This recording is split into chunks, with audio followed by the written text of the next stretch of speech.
એક મોટું જંગલ હતું. તેમાં એક શેરખાન નામનો સિંહ રહેતો હતો. શેરખાન ખૂબ જ આળસુ હતો, પણ શિકાર કરવામાં બહુ પાવરધો હતો.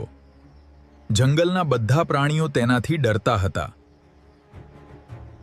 સિંહ રાજા, આજે અમે બધા ભેગા મળીને તમારી પાસે આવ્યા છીએ.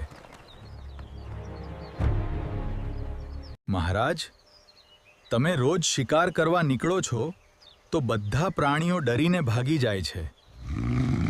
એના કરતાં અમે નક્કી કર્યું છે કે રોજ એક પ્રાણી પોતે જ તમારા ભોજન માટે તમારી ગુફામાં આવી જશે. સિંહને તો બેઠા બેઠા જમવાનું મળતું હતું, એટલે તે રાજી થઈ ગયો. થોડા દિવસો પછી એક નાનકડા સસલાનો વારો આવ્યો. સસલું બહુ ચતુર હતું, તેને મરવું નહોતું, એટલે તે રસ્તામાં ધીમે ધીમે ચાલવા લાગ્યું. ચાલતા ચાલતા તેને એક કૂવો દેખાયો. કૂવામાં જોયું તો તેને પોતાનું જ પ્રતિબિંબ દેખાયું. બસ, સસલાને એક મજેદાર યુક્તિ સૂઝી.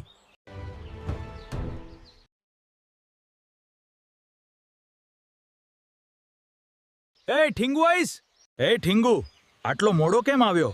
અને તારા જેવા નાનકડા સસલાથી મારું પેટ કેવી રીતે ભરાશે? માફ કરજો મહારાજ, મહારાજ, મારો વાંક નથી. હું તો સમયસર જ નીકળ્યો હતો. રસ્તામાં તો અરે ભલે ને મારો વાંક હોય તોય માફ કરો, હું તો સમયસર જ નીકળ્યો હતો. પણ રસ્તામાં મને એક બીજો મોટો સિંહ મળ્યો. તે કહેતો હતો કે હું આ જંગલનો રાજા છું. મેં તેને કહ્યું કે અમારા રાજા તો શેરખાન છે, પણ તે માન્યો નહીં. શેરખાનને તો બહુ ગુસ્સો આવ્યો. તેણે કહ્યું, શું મારા સિવાય બીજો રાજા? ચાલ, મને બતાવ ક્યાં છે એ સિંહ. હા, ચાલો હું તમને બતાવું. મહારાજ, જુઓ, આ કિલ્લાની અંદર તે સંતાયેલો છે.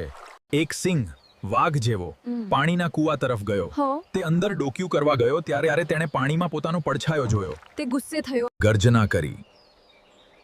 ગર્જના, પ્રતિભાવ, રાહતનો શ્વાસ.